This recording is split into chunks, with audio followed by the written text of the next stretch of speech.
So today we're going to finish talking about peripheral tolerance and also get into some other details related to autoimmunity. Last time we talked through 5 major mechanisms of peripheral tolerance. We saw clonal deletion, we saw clonal helplessness, we saw clonal suppression, we saw clonal deviation, and we saw clonal anergy. And I left off talking about the 6th mechanism of peripheral tolerance. It is usually known as clonal ignorance. It is also sometimes referred to as immune privilege. And it involves specific anatomic locations like the ones listed here, which are known as the immune privileged sites. So the most famous of them are brain, eye. We also can see immune privilege in the testes and in the uterus, specifically in the fetus. One thing that is sort of tricky about immune privilege is that our understanding of immune privilege has sort of evolved a little bit. And so I'm going to tell you about sort of the classic definition of immune privilege. I'm going to tell you about a disease that is the famous classic immune privilege disease and how that disease works. And then we can talk a little bit about kind of pros and cons of immune privilege. But I'm also then going to tell you about a clinical study that was done that involved some assumptions about immune privilege that went dramatically wrong and told us that what we know about immune privilege, that classic definition, is probably not completely right. It's actually working somewhat differently than we previously expected. So just know that at some parts of this, I'm going to tell you things and I'm going to be like, that might not actually be true, but we're still figuring it out. And so the sort of classic idea of immune privilege is that these immune privileged sites, which if you look at them, are all sites that are sort of really, really, really important. And you could imagine that if any of them were damaged, that would really inhibit your ability to survive and reproduce. And as a result, these sites, the classic definition goes, are sites where the immune system is specifically excluded, where these antigens are basically hidden from the immune system. There is some type of anatomic barrier that makes it so immune cells cannot see these anatomic locations and cannot make responses. And so the idea is that this would make sure that there were never inappropriate responses. There was never inappropriate T-cell responses, inappropriate inflammation. And so you wouldn't destroy these tissues and you wouldn't have that inappropriate type of response. The classic disease that people talk about when they think about immune privilege and immune privileged sites is a disease called sympathetic ophthalmia. These slides depict a cartoon version of sympathetic ophthalmia. I would recommend against doing a Google image search to see patients with sympathetic ophthalmia. I did it earlier. I did it yesterday at one point, and most of the time I was flipping through it and I was like, oh. So I don't recommend it at all.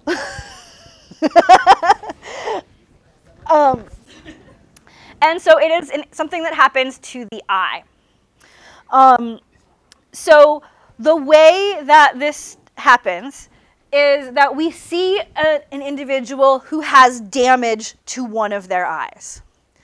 And the idea with this damage to one of their eyes is that this breaks the barrier that was keeping those antigens protected from the immune system, keeping them hidden from the immune system. So the eye is damaged and the antigens leave the eye.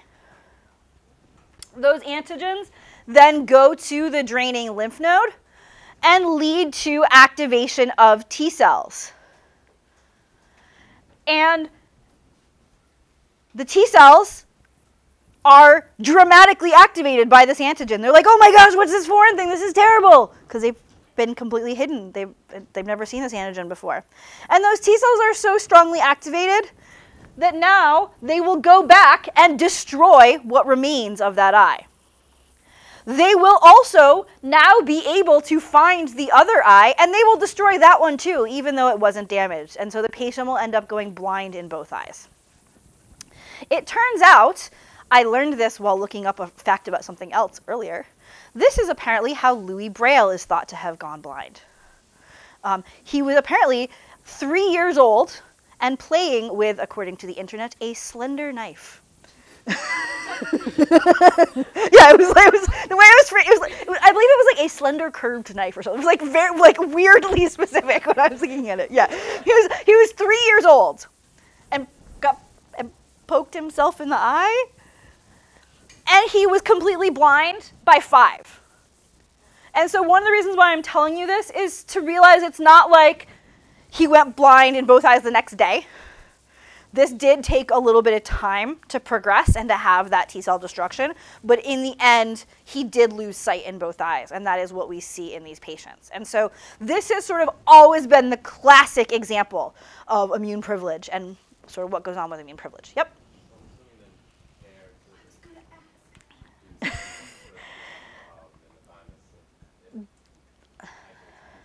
So that would be the sort of take-home message at this point of our understanding. Is that relevant to all of the immune privilege sites? Potentially. I will come back to that when we talk about kind of the newer understanding of immune privilege, and we can sort of readdress that. But based on what I'm telling you now, that is a sensible assumption.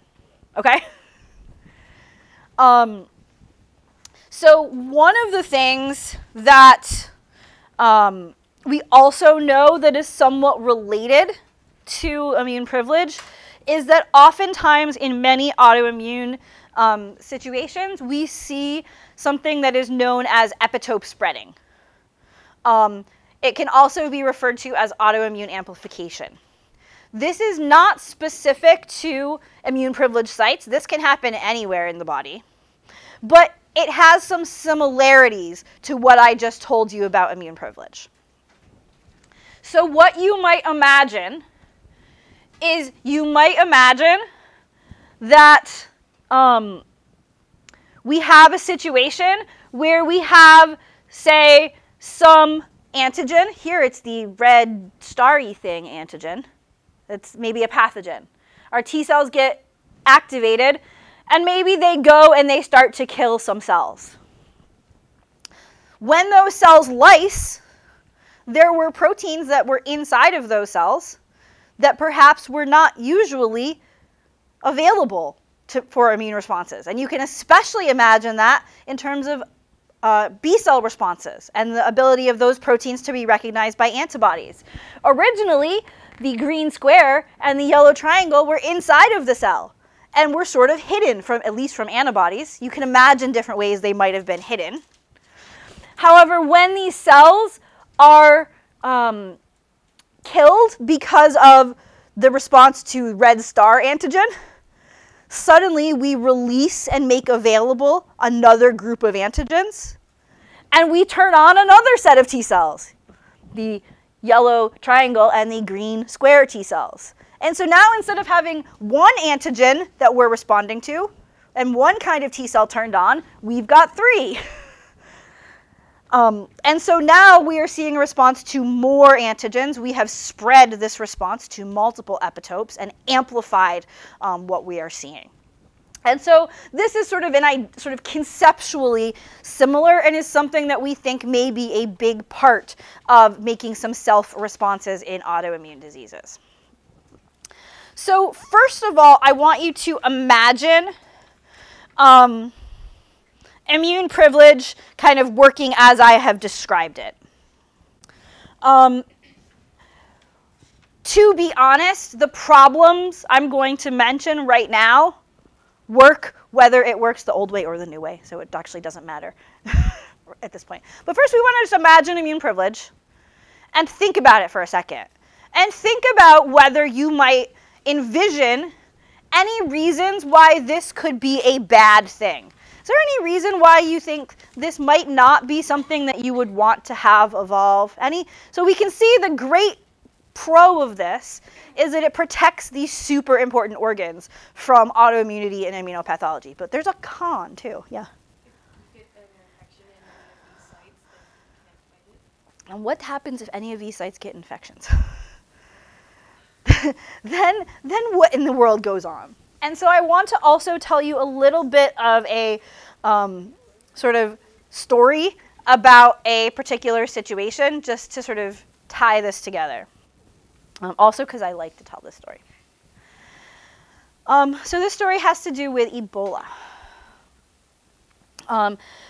These data show you some information about Ebola epidemics that occurred before 2007. One of the things I want you to notice is that they were relatively sporadic. It's not like there were Ebola epidemics all the time. The darker color in each epidemic indicates the number of people who died of Ebola. And then the lighter color in each epidemic indicates the other people who survived. So like the lighter color is sort of all cases, the dark color is the people who died. And the numbers at the top tell you how many people were involved in that epidemic. What you can see is that in most of these epidemics, the majority of people died. And even in the ones where we had sort of a fair number of, a good percentage surviving, the actual number of people who survived were maybe like a couple hundred. It's not like we've ever had huge numbers of Ebola survivors ever in the world's population. This is just not something that has ever really happened before. Yep? What's the difference between the Z and the Two different viral strains. This all changed. So just to point out, the largest epidemic ever before 2007, actually before 2014, was this one in 2001, where there were 425 people involved. In West Africa, in 2014, 2015, these are the data. The light blue are the number of cases. The dark blue are the number of deaths. The big thing I want to say is this: the total. The total number of people who were infected was 28,646. So you can imagine 28,646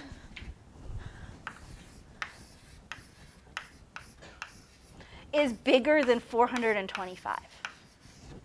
Yay, math. And the number of people who died was 11,323, which means that there were about 17,000 survivors.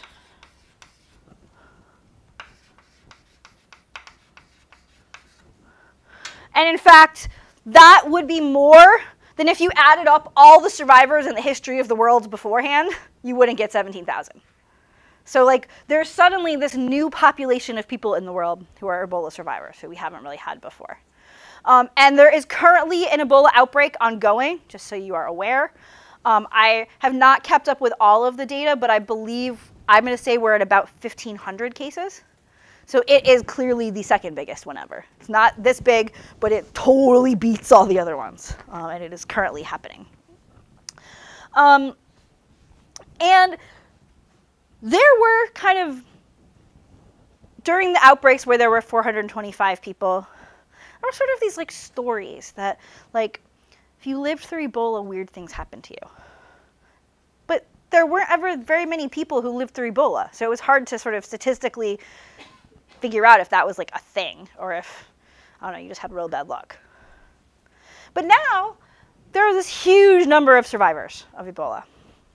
And we can start to see some things happen. So this is one example. So this is a doctor, his name is Ian Crozier. He was a US doctor who went to treat patients in Liberia. He got Ebola while he was treating patients. He got cured. He was flown to the United States, got cured. He was one of the big cases of the US people who were flown to the United States and got cured. And months later, suddenly he started to see these changes to his eye. And you can see, in fact, his eye changed color. And when they looked, they found that while he had been cured, while the virus was gone from his blood, if you looked in his eye, it was still there. And in fact, this change was due to the virus sticking around in his eye. Now, why is the eye something we've been talking about like a couple slides ago? How is the eye sort of important here? Yeah, Paula. It shows that because like the immune system can't really recognize any in these like special locations like the eye or the brain, the virus was able to like pretty much withstand the treatment. Yeah, so because these areas are immune privileged, the virus might linger there and not linger in other places. You might not get full clearance of infection in the eye. When we actually start to look at Ebola survivors, and this is some data on long-term Ebola infections, I just want to point out a couple of sentences out of this for you, because there are long-term effects of Ebola infection. And they include, so this is sort of what was rumored to happen. This is what was actually seen in this study. So we've got eye problems, pain, blurred vision, deafness, sleep problems, joint pain, abdominal issues, back pain, fatigue, impotence, headaches, memory problems, confusion. What can you see with those types of effects? What's going on here? Yeah. Oh, I was pointing at Paula, but yeah, it's okay. I didn't see your hand, Mark. I saw Paula's hand. So again, we are seeing effects largely in immune privileged sites. Many of these are sort of brain-related types of effects or eye effects. You could also imagine, you know, joints being acellular being a bit of a problem. And so it looks like this virus may be lingering in the immune privileged sites. And that is actually one of the things leading to this Ebola survivor syndrome that people are now starting to see. Similarly, around the same time, people suddenly started to see these cases of Ebola being sexually transmitted from survivors. In some cases, there were cases where people, I think every case I can think of right now, I'm not going to say it's 100%, was a man transmitting to a woman. In some cases, 200 days after he was cured. What does that mean? How does this tie in? Yeah. Yeah. Yeah. So again, we've got the immune privileged site of the testes. Perhaps the virus is persisting there even though it's gone from everywhere else, and we may be able to see transmission. And so the specific details of how long people might be able to transmit, how long the virus might be lingering, is still sort of unclear. What was seen a few times is there were a few situations where different countries were declared Ebola-free, and then suddenly the virus came back and people were unclear why. And in pretty much every case, it was shown to be a sexual transmission from an Ebola survivor. So basically, the country was clear, and then some person got Ebola through sexual transmission from one of these survivors who thought they were all better. And so, like, there were all these times where it was like, no cases, no cases, no cases, no cases. Oh, wait, suddenly there's cases again. What? And it seems to be all of these sexual transmission cases. This woman named Pauline Cafferty was a Scottish nurse. She actually ended up having Ebola 3 times during the recent epidemic. As in, she had Ebola, it was cured, it was in her immune privileged site, it came back out, and she got Ebola, like full Ebola sickness again. She was cured again, it was still in her immune privileged site, it came back out. And so she was incredibly unlucky. And her story, again, is there's much that can be said about her story. But you can see that this may even allow for reseeding of the rest of your body as you have this sort of like reservoir of the virus hanging around. Yeah? So in a case like this, where it's not like the virus is Mm-hmm. I don't know about like Ebola mutation rates and mutation and stuff like that. Mm-hmm. But why is it that there was a heightened reaction instead of I don't think that they know why in her case. So there's another case that has gotten a fair amount of media coverage where it seems as though there was a woman who got Ebola while taking care of her brother. She seemed to survive and maybe not get super sick, but there's evidence that she cared for her Ebola positive brother. Her virus looks like his virus. It looks like she got but the virus was sort of, her body just took care of it. She survived. It was sticking in her immune privileged sites, and then she got pregnant. And the immunosuppression of pregnancy allowed it to come back. And actually, in that case, she did spread to her husband and all of her children.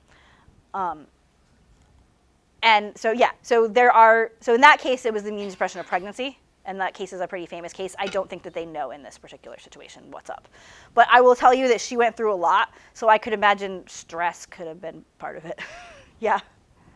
When they're trying to like cure Ebola or like any virus mutations, wouldn't they have screened in those like the immune privilege areas anyways? Or that just not? No, because usually what they're doing is they take some blood and they're going to do some experiment. So how would you screen the immune privileged site? You're going to stick a needle in somebody's eye? You're going to stick a needle in somebody's brain?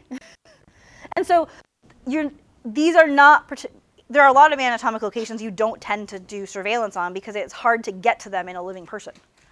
And so no, you don't do surveillance in any of those sites. How would you know if like, somebody's like, You don't. And so for a long time we're like, well, you're totally 100% cured. And now this is the first time where we've ever had like enough people where we can be like, oh, you're really not. Before there maybe was like one sporadic case and you couldn't ever sort of say what happened. You just say, oh, weird things happen. But now there's actually enough cases where we're statistically able to see what's going on. so what precautions would these people have to take? The only thing that's out there that people are talking about is, condom use for, right now they're almost saying condom use for a year after surviving Ebola. So, yeah. Why did the doctor's eye change color? So in theory, it's because of damage in the eye. Oh, okay. So just kind of Viral induced damage, yeah. Again, it's one of those things where it happened and we're like, whoa. And we can't go back and like run time backwards and figure out exactly what happened. It's more of after the fact we're like, oh, this is probably a thing we should study more, huh? So you can see that you might imagine a whole lot of consequences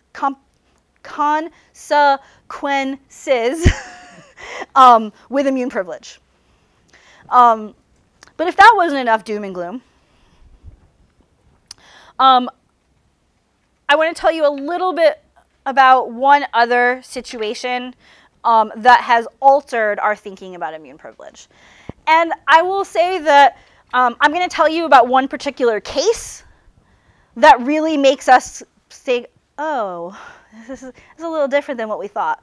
I will admit that there were people who were changing their idea of immune privilege a bit, even before this case, but this case just makes it so obviously clear, okay? This case involves multiple sclerosis. So multiple sclerosis is an autoimmune disease, and we don't know a lot about the initial thing that turns on the T cell, but what we do know is that in multiple sclerosis, patients have T cells that go into the brain and that specifically destroy the myelin sheath on neurons. And so those T cells are going to actively destroy the myelin sheath. And so we will go from having nerves that look like this with a nice myelin sheath to nerves that look like this where there are all sorts of holes in that myelin sheath. The myelin sheath is basically sort of a lipid layer that's around that neuron. And you can kind of think of it as being like the plastic around a wire. It's sort of helping to insulate the signal and make sure that the signal goes in the right direction, sort of the way you want it to. If you have a wire that has a bunch of holes in it, the current will sometimes try to go out the holes. We'll go like instead of going out straight the way it's supposed to. Similarly, if you have a neuron that is demyelinated, that has holes in the myelin sheath, the current will not transit fully down the neuron, but will instead we'll start to get almost like short circuits, or you'll start to get electrical transition in the wrong directions. And so patients will have serious neurologic problems because of this. And we do know that it's T cells. There are actually 3 different antigens that the T cells can recognize. So we got that sort of that part of multiple sclerosis we got worked out. Why the T cell got angry in the first place, we don't know. It may be, for example, cross-reactivity with some pathogen. But we know the T cell is destroying the myelin sheath. Some scientists looked at all of this, and they said, aha, I know how to cure multiple sclerosis. I figured it out. So what we're going to do is, the problem here is that these T cells are going to the brain, and the brain's an immune privilege site. And so if we just stop the T cells from going to the brain, everyone's going to live happily ever after. And so what they did is they treated patients with an antibody that blocked a specific integrin. And the idea was that this would block trafficking of those T cells into the brain. So the T cells would roll, they would activate, but they could never stop. They could never go into the brain because of this antibody binding to their integrin, so that the integrin could not bind to the CAM. And so the T cells would stay in the bloodstream. They would never go into the brain. They could never destroy the myelin sheath. The patient would not have multiple sclerosis anymore. So this is the idea. And in fact, so you can see this antibody was called natalizumab, and it had really phenomenal effect. It worked so well in these patients. So you can see that in patients that didn't get it, usually we see increasing number of lesions over time.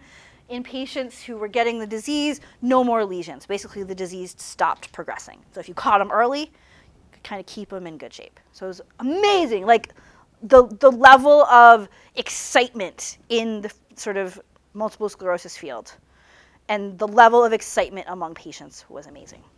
Just amazing. The trade name for this drug is Tysabri, which you can see at the top of the slide. So that's cool.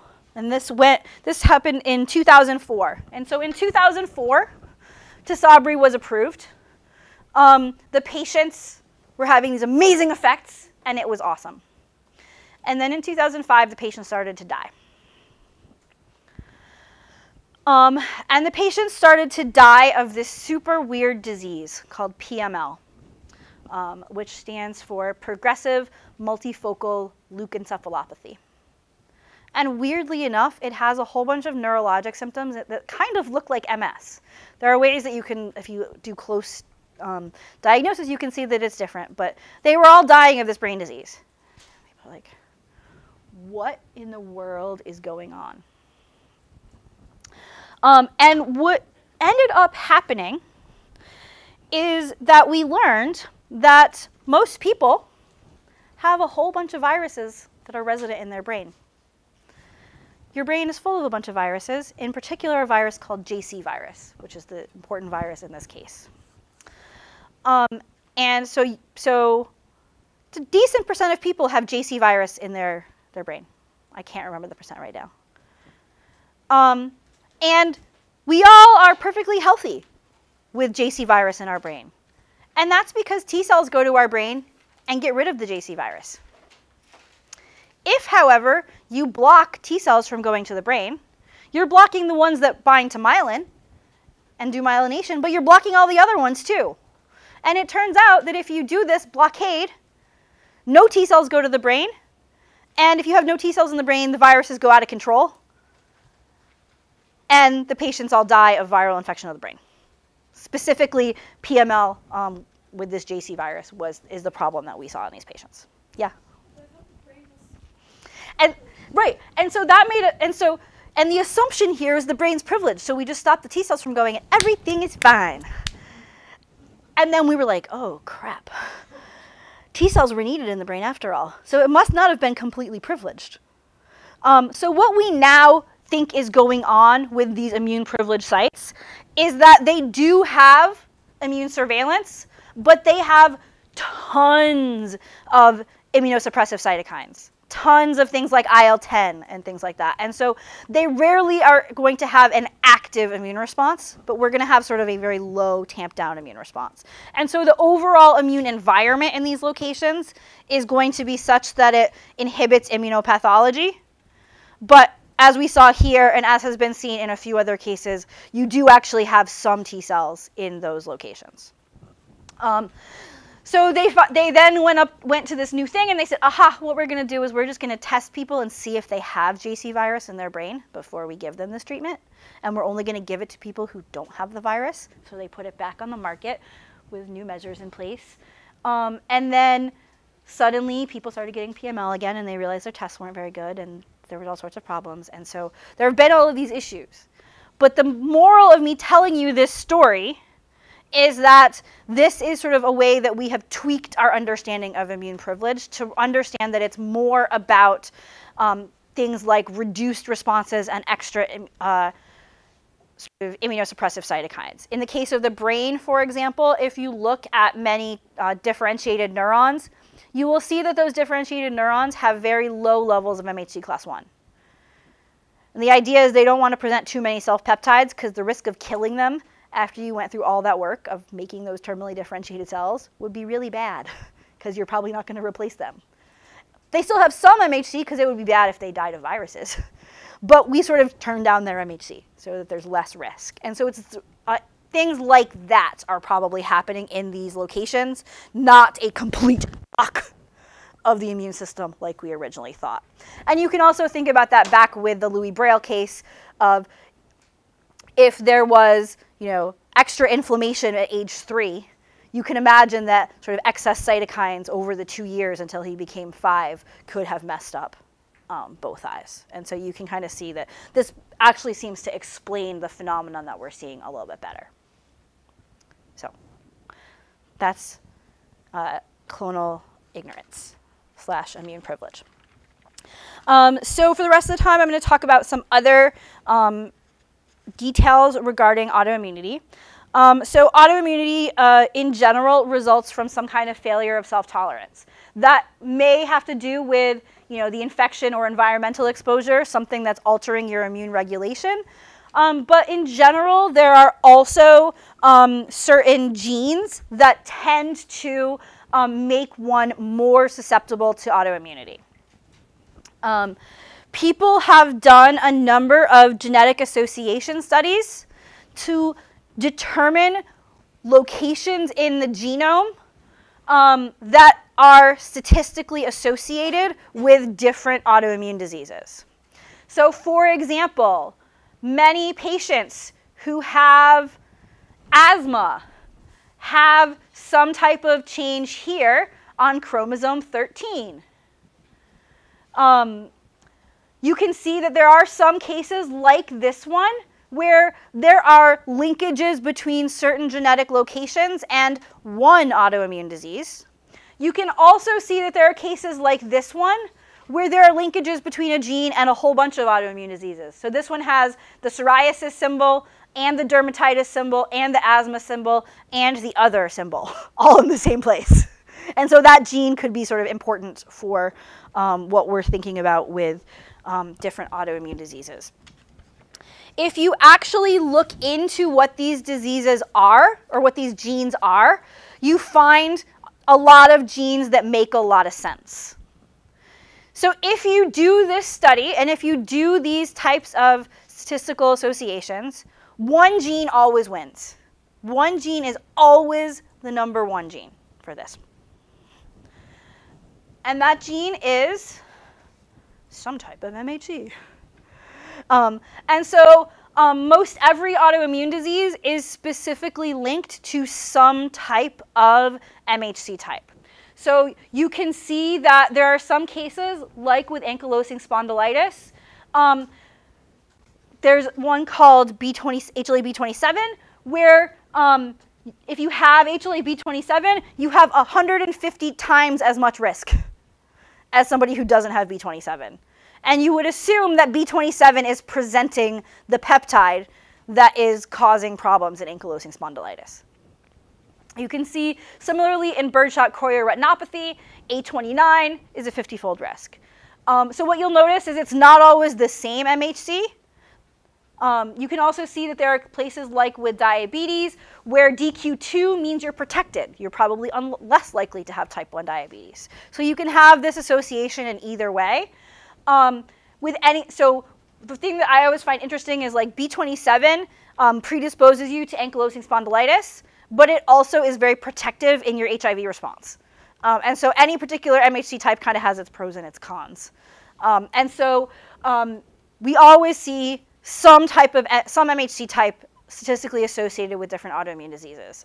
Sometimes people will do these incredibly complex genetic studies of certain diseases to find out what genes are associated with that disease, and they'll do some autoimmune disease, and they'll come up with MHC, and they will have spent millions of dollars on it. And I'll read their paper, and I will say, congratulations, Captain Obvious.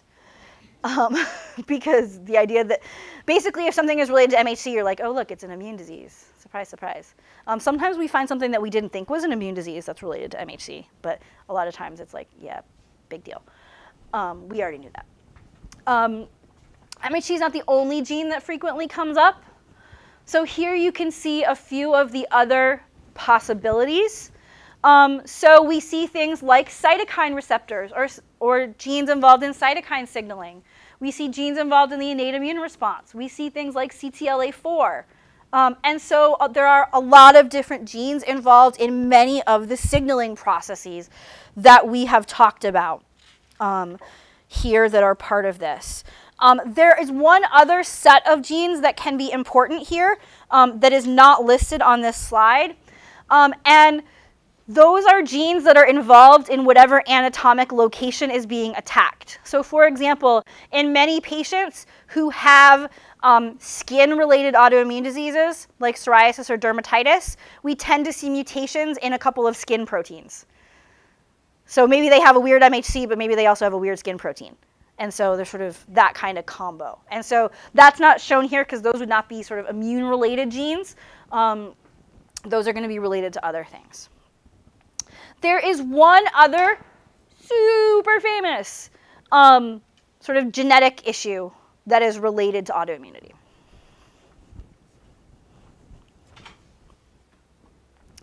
And that has to do with sex differences. So these are two different versions of basically the same data.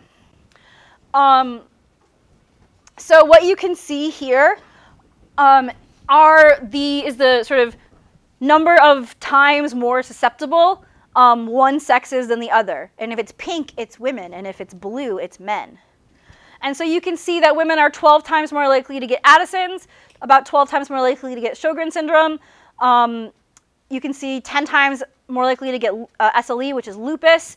And you can basically see that the vast majority of them are all much more frequent in women. There are a few, specifically ankylosing spondylitis, that's more frequent in men, but by and large, autoimmunity is more frequent in women. And so for a very long time, there have also been questions about what is up with that and why there are such huge differences in autoimmunity in women. Yep? What is systemic sclerosis? Systemic sclerosis?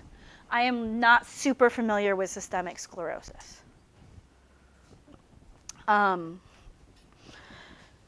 So there are a couple of ideas about why there might be this difference. So as you look at these data, what might be your first hypothesis about why we would see this difference?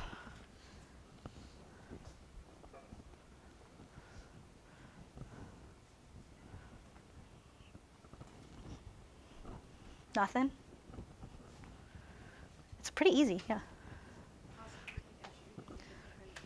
Yeah, so maybe immune cells are responsive to hormones.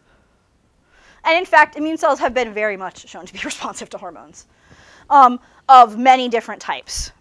So this is one sort of piece of data. So there's actually generally been shown to be differences in the immune system in general in males versus females. And so in females, we tend to see larger immune responses than in males. And it's largely thought to be a hormone thing. And so as a result, things like prevalence, intensity of disease, mortality following infections vary between the sexes. You can imagine that this might mean males have lower immune responses. They might be more likely to have a bad outcome after infection because of the pathogen doing bad things. Whereas women having a larger immune response may be more likely to have things like immunopathology and autoimmune responses. So that's one idea of stuff that's going on here. And in fact, yesterday, this was published,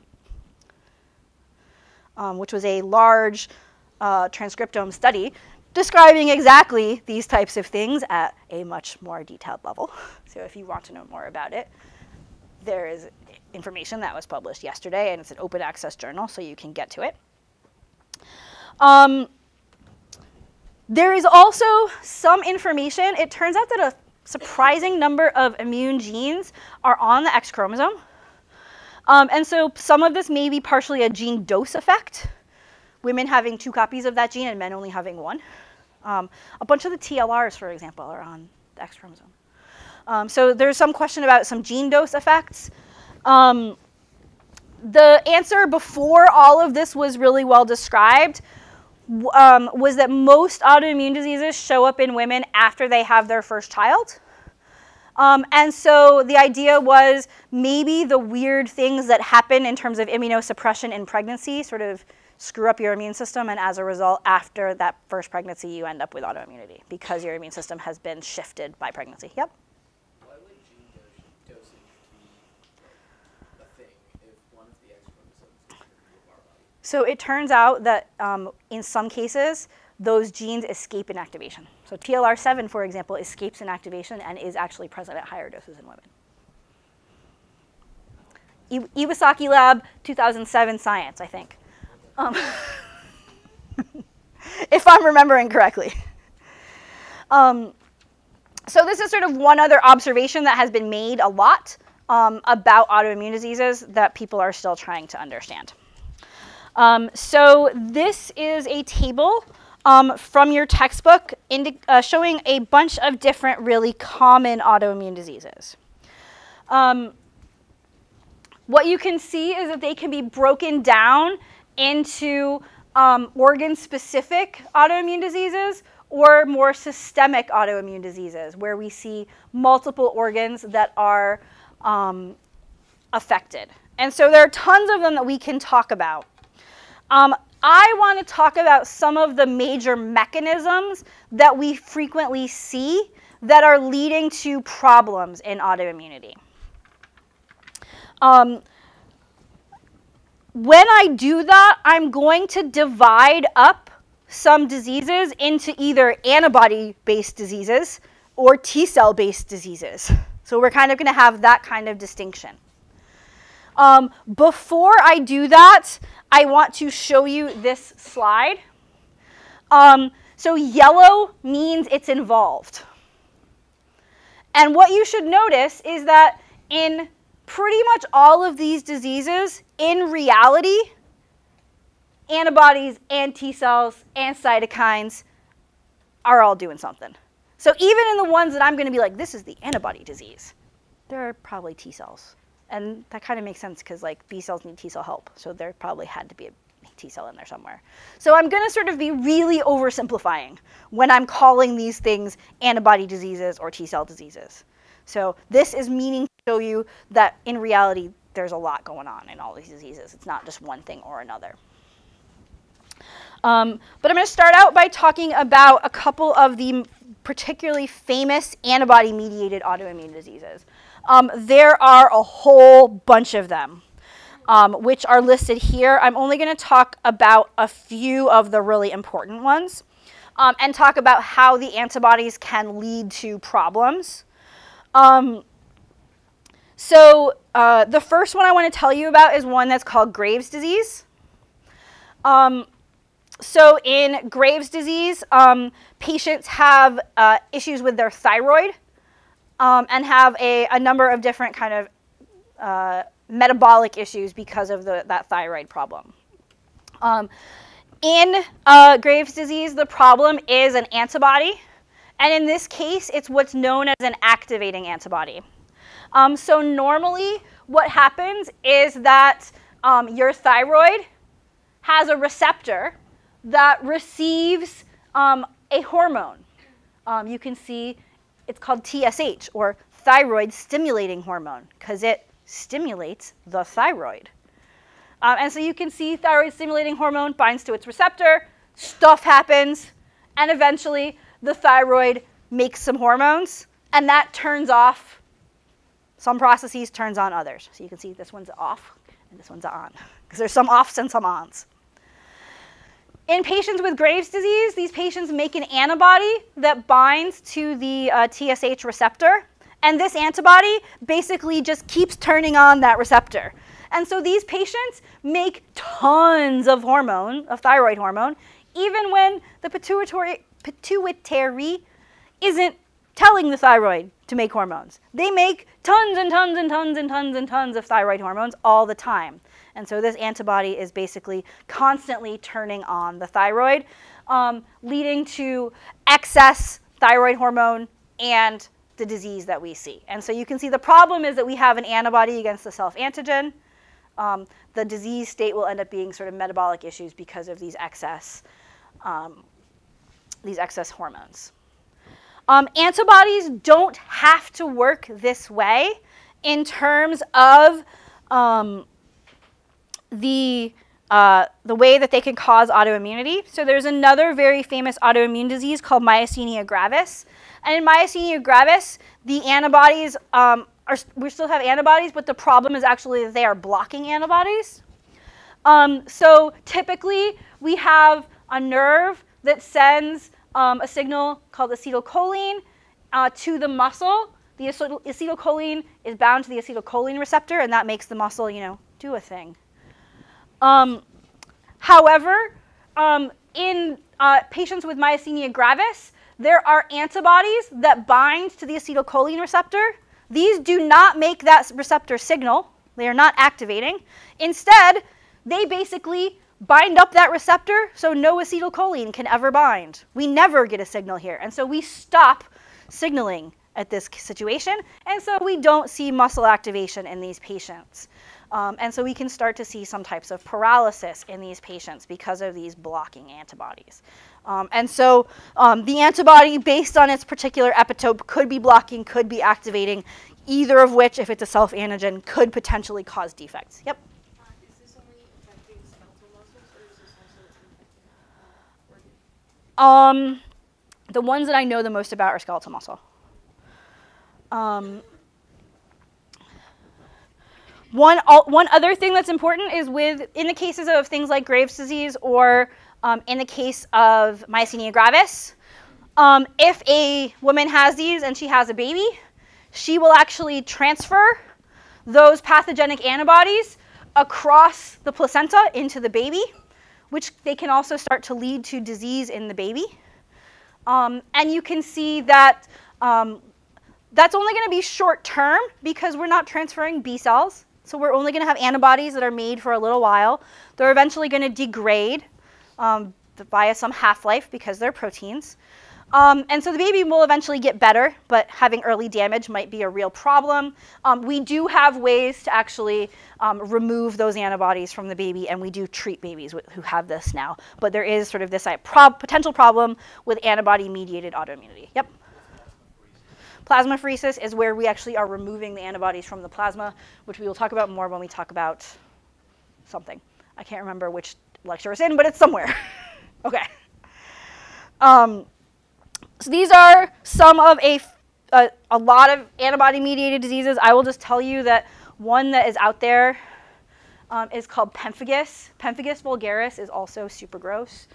You have an antibody that is binding to and messing with the proteins that hold your skin together. And so your skin can no longer be held together because the antibodies are blocking it. And so you get these awful blisters. It's not nice. So lots of things antibodies can do.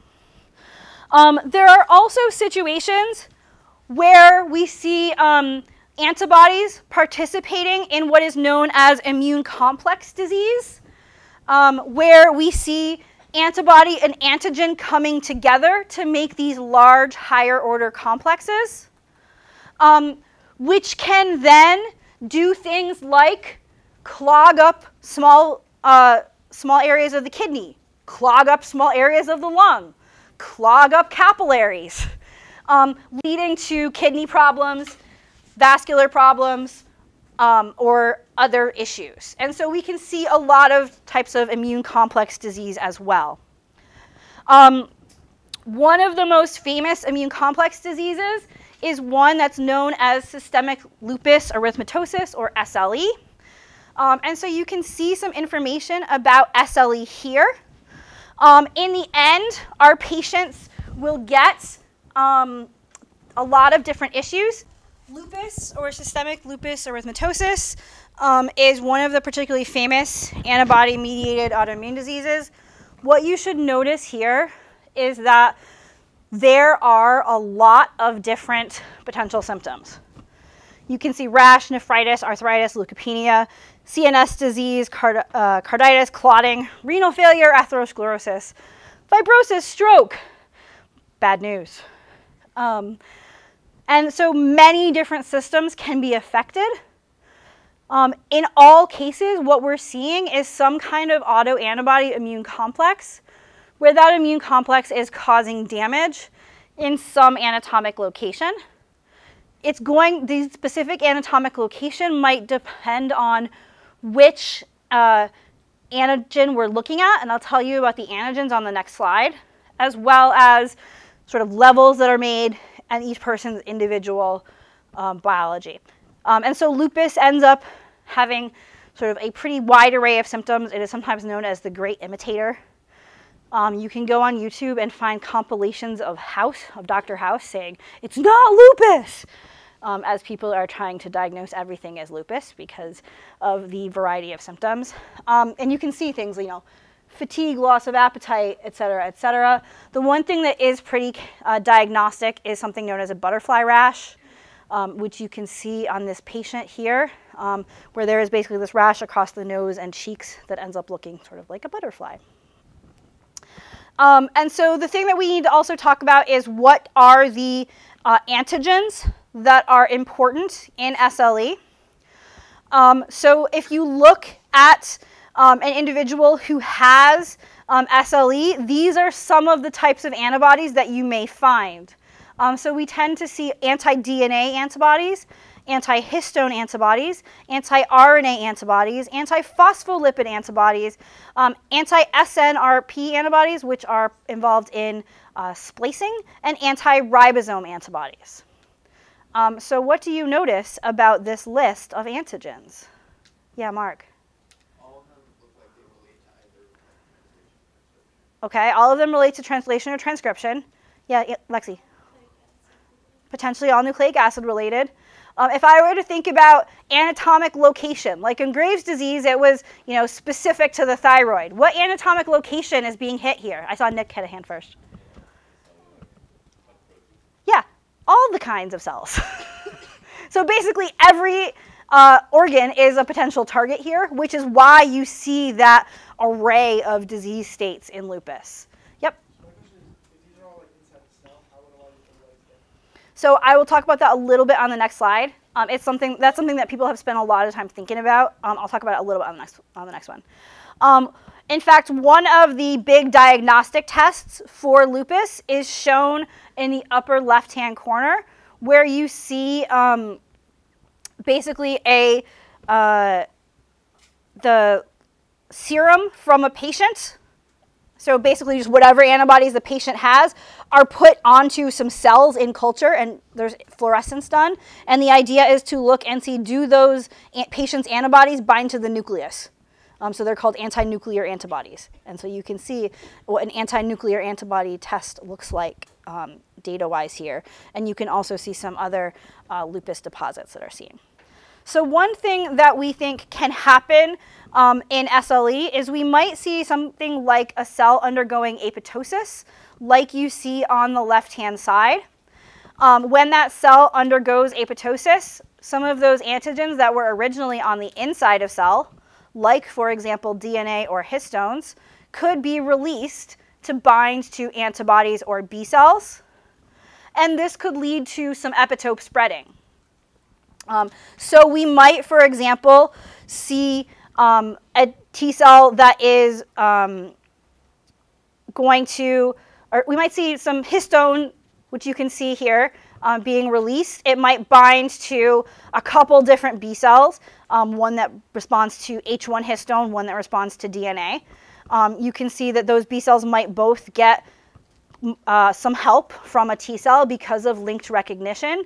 And you can see that that can lead to more cell death, more antigens being released, more B cells and T cells being activated, and we can see a lot of epitope spreading potentially being a problem here. And so this might start with some type of original damage to some cell type, releasing these antigens that then gets amplified through epitope spreading later on. The other particularly famous one of the antibody-mediated autoimmune diseases is rheumatoid arthritis, usually known as RA. So if I say RA, I mean rheumatoid arthritis. In rheumatoid arthritis, patients have severe issues with their joints. You can see the specific criteria for diagnosis on the right-hand side. So first of all, patients will have joint stiffness for at least an hour immediately when they get out of bed. They will start to have arthritis with multiple joints, with specific types of swelling that you can see. They'll have nodules and some specific changes that are seen under an X-ray. But usually, these patients can be diagnosed because of the presence of a specific type of antibody in their serum. So usually to get a full diagnosis for rheumatoid arthritis, you have to have this specific antibody, which is known as rheumatoid factor. Rheumatoid factor is an antibody that is against the Fc portion of IgG. So again, you can see that's a self-reactive antibody. It's an antibody against all your other antibodies. Sometimes you will see it against IgG, IgA, or IgM, though it is commonly against IgG. So you can see an example of rheumatoid factor binding to an IgG antibody and potentially causing a lot of damage. One thing that's a little bit of a problem is that rheumatoid factor is found in between 70 to 90% of rheumatoid arthritis patients, 5 to 10% of people who are over 50, 10 to 25% of people over 70. So as you age, you just sort of have positives on some of these assays. It's actually true of the anti-nuclear antibodies as well. I remember having to talk to a family member who was very concerned about their anti-nuclear antibody data, and I had to be like, how do I tell this person that they're just 90? And, because you do start to see some of these measures increase with age as well. But this tends to be the big diagnostic factor. So I've told you about RA as being an antibody-mediated disease. However, one thing that we do know, or we have seen, is that there does seem to be some involvement of the thymus here. So if we look at the rate of thymus production of new cells, which is sort of shown on the top in terms of how much space does the thymus have to produce new cells, it is inversely correlated with the having rheumatoid arthritis. And so you might say, well, what's up with T cells here? There seems to be something going on with T cells. Remember that for a B cell to make antibodies, it needs T cell help. There is some question that perhaps as the thymus ages, it particularly is bad at making Tregs. And so if you get rid of the thymus in this situation, you'll get rid of the pathologic T cells and not so much Tregs. Thymectomy seems to be somewhat helpful in rheumatoid arthritis. Thymectomy is also quite helpful in myasthenia gravis. It's like shockingly helpful in myasthenia gravis. So clearly, these aren't a separate T-cell antibody as I've made it out to be. There are other autoimmune diseases that are mediated by T-cells more than by antibodies. One of them is multiple sclerosis, which I've already mentioned to you. The antigen can either be one called myelin basic protein, which I learned from one of my friends who worked on it, is a protein from myelin that is not an acid. Because I asked her, I was like, is it just basically myelin, or is it like not an acid? And she had to go and look it up. The proteolipid protein, and one called myelin oligodendrocyte glycoprotein. The other really famous T-cell mediated autoimmune disease is type 1 diabetes, where we have T-cells that attack the beta cells in the pancreas. So on the left-hand side, you can see the pancreas. You can see that there are 3 kinds of cells that each make different hormones. The pink one is the beta cell, and it makes insulin. In type 1 diabetes patients, there are CTLs that specifically recognize those beta cells and kill them, so there's no more insulin production. You can see staining at the bottom for beta cells. In the beginning, there's lots of them, or in the healthy patient. In the other one, in the middle, there's not so many. We see a loss of insulin. As a result, we see high blood sugar, hyperglycemia. We see beta cell destruction, and in the figures you see on the right, we also see a whole bunch of immune cells show up in the islets that were not there before. And so you can look at the islet on the bottom, and it is full of all these extra B cells and T cells that have tracked in to start to make an immune response in the islet. So that's a sort of another key thing. It does seem like people are realizing that many of our type 1 diabetes patients have some changes in their antibodies a year or 2 before they end up with diabetes. And so there may be this earlier initiation phase that perhaps we could learn how to diagnose better, and we could help out some of our patients.